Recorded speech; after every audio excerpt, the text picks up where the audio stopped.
Welcome back, students. So in the last video we have seen what is the structural layer of the LMS, and you have been very well versed with what are the modules of the LMS. Now today let us in detail see what's a class diagram.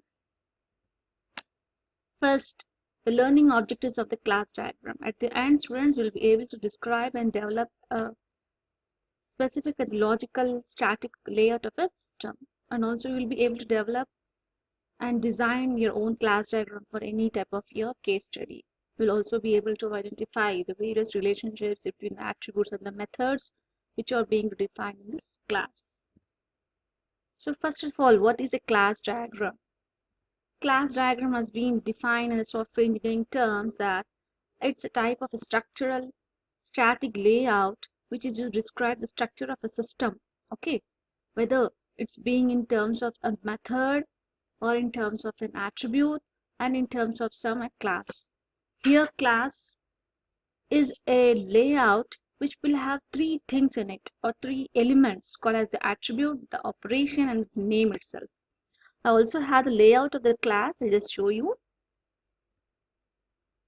First, what is required for the class diagram? That's the first step. We need to identify the list of classes. Next, we need to identify what are the attributes required for that. Next, also we have to see what are the linking between each classes and the other classes. Now, I have told you that this is the layout of a class, and for your understanding, students, now in the use case model we have seen the design layout of the use case scenario, and we are going to see about the class diagram in this design model with this main, and we just click this and just save the file, okay, with the name of whatever XYZ. And when you double click this, you'll have this empty scenario followed by this following tools with the elements called as your subsystem, your package, class, and all. In order to have a basic class diagram, we do require this class icon. We require these relationships called as association, aggregation, generalization, dependency. And coming to this realization symbols, signals, exceptions, and all, we'll be seeing in a detailed implementation scenario of a class diagram. That we'll see in the next class. For today's, we'll first start up with our basic level of a class diagram. So, as a whole, students, the class diagram consists of a classes and these relationships. Okay, so first, this is an iconic or the layout of a class which is having the name itself, next the attributes, next the method. In order to add the attributes, we need to just go right click, add, and just click the attribute, and in the third compartment just add and click the operation. Okay, so ultimately we just get a yellow shaded icon followed by your name, your attribute, your method. Also you can add your responsibilities at the end, that we'll see in the next class. So this is the scenario of your star UML. You can do in any of your tools which are you're comfortable, like create blog and all, and also the star UML, also in the rational rows. Okay, so this I just want to show you the next part of it.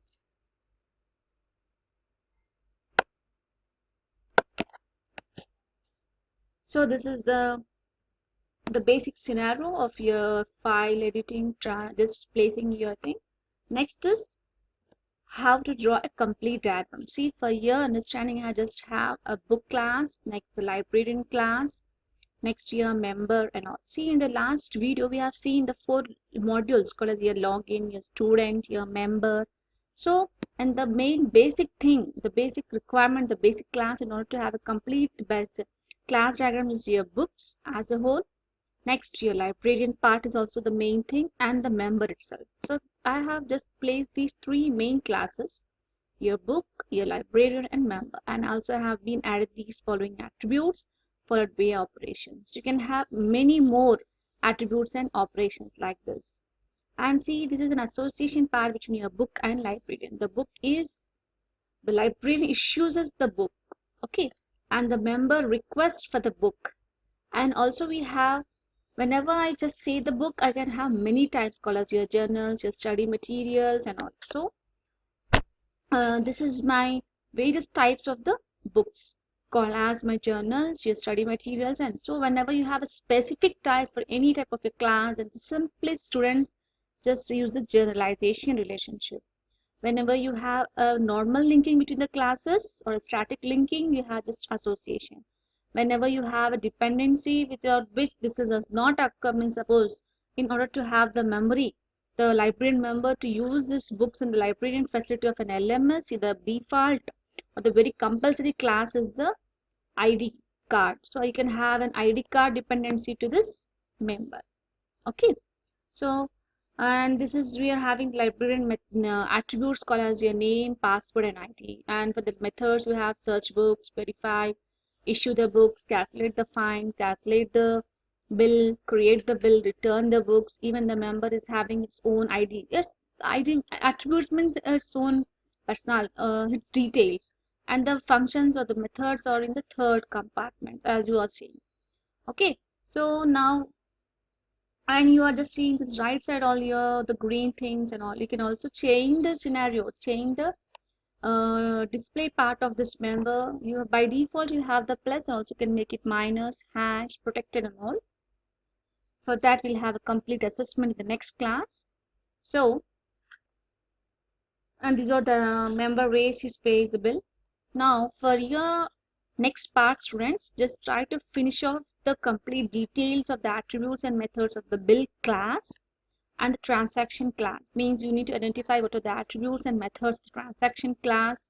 Just fill out these things either in your comfortable tool called as a create block or star UML, or also or just try to enable and list out these attributes and methods in your notebook at least for the next class, so that we'll have a full detailed discussion on this complete and implementation scenario of a class diagram.